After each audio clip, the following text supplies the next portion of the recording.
तुम तो मंदिर में गए, चंदन लिया, 3 उंगली खींच कर आ गए। उसको समझो कि इसका कारण क्या है। 2 उंगलियां खींचने के बाद 1 उंगली का चंदन नीचे जब तीसरी उंगली से आता है तो हम नीचे, कितने भी नीचे अगर खड्डे में भी जा रहे हैं और कर्जे में भी जा रहे हैं, नीचे की उंगली अगर हमने बाद में लगाई है तो हमें ऊपर उन्नति की सीढ़ी पर महादेव चढ़ा ही देता है। ये निश्चितता है त्रिपुंड लगाने का। निर्धारित करना कि हम कार्तिक के जो 7 नियम है, कार्तिक के महीने के जो 7 नियम बताए गए हैं, कम से कम हम 7 नियम में से 1 नियम ऐसा पकड़े जिससे हमारा जीवन सार्थक हो।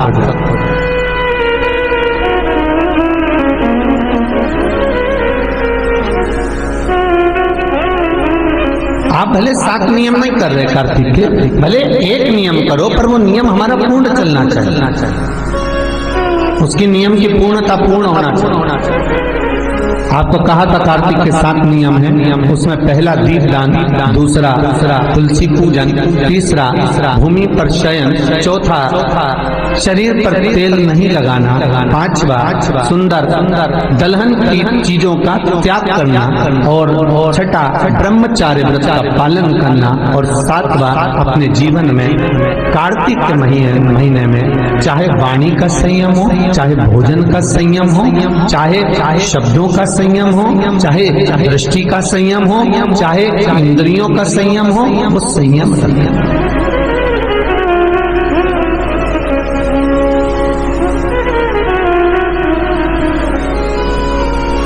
वो संयम धारण कर। अब हमें ये याद करना है कि 7 नियम जो कार्तिक के महीने के होते हैं, कार्तिक माह में जो 7 नियम बताए गए होते हैं, इन 7 नियम में से कोई 1 नियम हमारी जिंदगी में उतार लें, कोई 1 नियम हमारे जीवन में उतार लें, जिस नियम के बल पर हमें परमात्मा का साक्षीकरण हो जाए।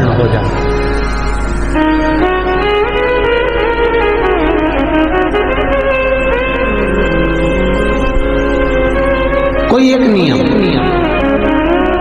अगर आप दीपदान कर रहे हो कार्तिक के महीने में, प्रतिदिन आपने 1 महीना तक दीपदान करा महाराज, तो ये भी आपका एक नियम है। 1 महीने तक आपने जो तुलसी में जल चढ़ाया, ये भी आपका नियम है। आपने अगर वाणी पर संयम रखा है, ये भी आपका। महाराज एक बहुत सुंदर बात कार्तिक के माध्यम से लीजिएगा, अपने जीवन में उतारने का। कार्तिक के महीने का 7वां नियम याद रखना सही है।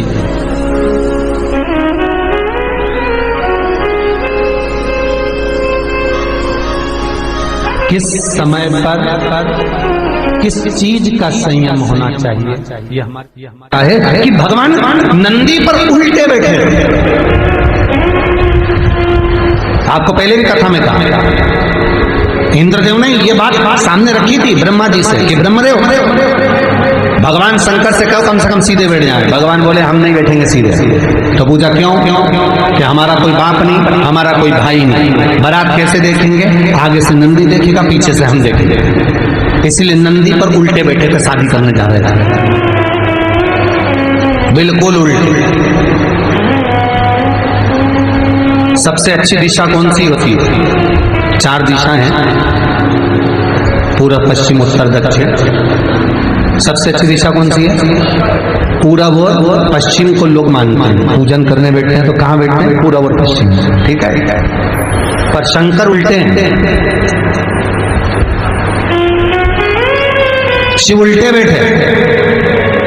इसलिए शिव आराधना कहाँ होती है? शंकर जी का जो जलाधारी है वो कहाँ है? उत्तर की ओर, उत्तर की ओर जलाधारी। शिव के भगत शंकर का पूजन करने बैठते हैं तो कहाँ बैठते हैं? दक्षिण की ओर। दक्षिण में भगत बैठता है, उत्तर की ओर जलाधारी रहती है। महाराज देखिए कितनी विचित्र लीला है। पंडित जी आप पूजन करने बिठाएंगे तो कहेंगे पूरा पश्चिम में बैठो, पंडित जी अगर बिठाएंगे तो पूरा पश्चिम में बैठो। पर शंकर का अनुमोदन करने वाला, शिव का स्मरण करने वाला, शंकर की पूजन करने वाला, शंकर को जल चढ़ाने वाला, अगर वो पूरब में बैठकर चढ़ा रहा है, पश्चिम में बैठकर चढ़ा रहा है, उत्तर में बैठकर चढ़ा रहा है, उसका फल मात्र 25% है। और शंकर को अगर दक्षिण में बैठकर उत्तर की ओर मुख कर जल चढ़ा रहा है तो उसका पुण्य 1000% उसका जाता है, उसको कम नहीं हो सकता, वो बढ़ता है, उसमें कमता नहीं होती।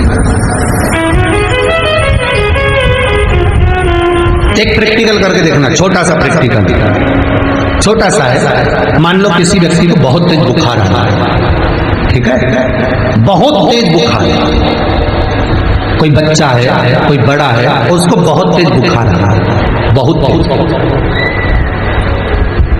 अब आज के जमाने में बुखार कोरोना के चक्कर में भी है, वो भी ध्यान रखना हो। पर मान लो किसी व्यक्ति को बुखार बहुत तेज आ रहा है और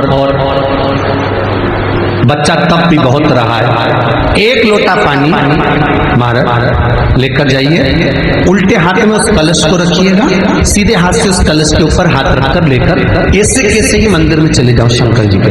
दक्षिण की ओर खड़े हो, उत्तर की ओर मुख करो, एक पात्र भी लेकर जाओ, उस पात्र को जहां से पानी गिरता है वहां रख दीजिए और उस पानी को शंकर जी को चढ़ा दीजिए। उस पानी को लेकर जाओ, एक बाल्टी में डाल दो, दूसरा पानी उसमें भर लो, जिस व्यक्ति को बुखार आ रहा है उसको स्नान करा दो। 15 से 20 मिनट के बाद में, 20 मिनट भी जान दो, अगर आपको लगता है कि शरीर ठंडा होगा और आधे घंटे बाद उसको फिर आप टेम्परेचर नापेंगे, बुखार धीरे धीरे समाप्ति की ओर आ जाएगा, बुखार टिकेगा नहीं उसके शरीर में।